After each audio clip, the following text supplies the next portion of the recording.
وإذ صرفنا إليك نفرا من الجن يستمعون القرآن فلما حضروه قالوا أنصتوا فلما قضي ولوا إلى قومهم منذرين قالوا يا قومنا إنا سمعنا كتابا أنزل من بعد موسى مصدقا لما بين يديه يهدي إلى الحق وإلى طريق مستقيم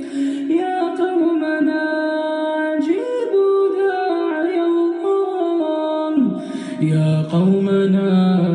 أجيبوا داعي الله أجيبوا داعي الله وآمنوا به يغفر لكم من ذنوبكم ويجركم من عذاب أليم